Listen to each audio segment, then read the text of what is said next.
Mohamed Boudrika, la chute.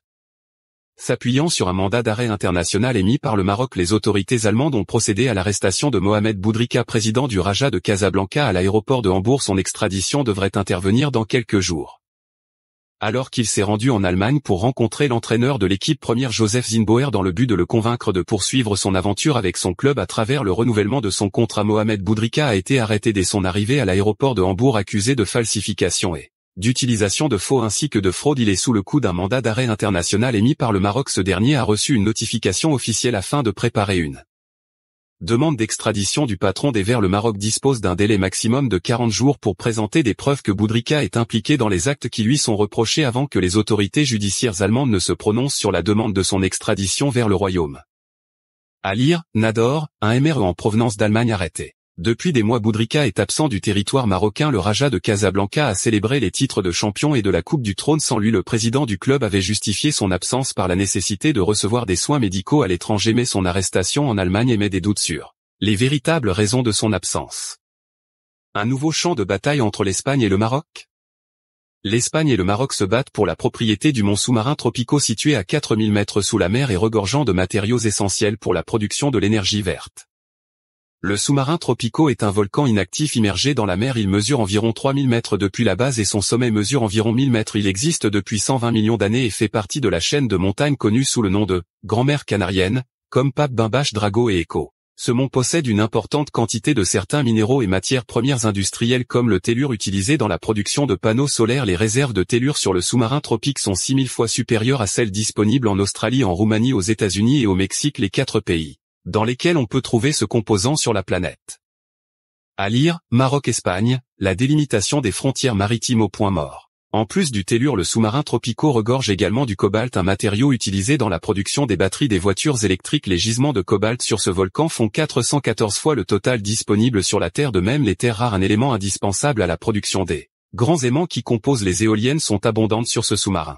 On y trouve également du plomb, du barium, du vanadium et du nickel, tous nécessaires au développement de l'énergie verte. Le mont sous-marin Tropico se trouve en dehors du plateau continental espagnol et des eaux marocaines, fait savoir Ecoticia. En 2014, l'Espagne avait demandé à l'ONU d'étendre ses frontières maritimes à 350 000, mais cette demande est toujours à l'étude. De son côté, le Maroc a étendu unilatéralement son plateau continental intégrant les eaux sahraouis et une partie des eaux espagnoles où se situe le mont Tropico.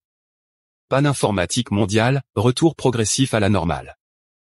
La situation revient progressivement à la normale samedi après une panne informatique géante qui a semé la pagaille dans les aéroports, sur les marchés financiers et même mis des travailleurs au chômage technique. La cause de cette panne est une mise à jour défectueuse sur les systèmes d'exploitation Windows de Microsoft d'une solution informatique du groupe américain de cybersécurité CrowdStrike qui écarte une cyberattaque ou un problème de sécurité informatique. Le bug de mise à jour s'est déclenché jeudi vers 19h GMT selon une publication de Microsoft. Je tiens à m'excuser personnellement auprès de toutes les organisations, de tous les groupes et de toutes les personnes qui ont été touchées par cette panne, a déclaré George Kurtz, PDG de CrowdStrike sur la chaîne américaine CNBC. Ce bug en cours de correction n'a pas affecté les utilisateurs des systèmes Mac et Linux.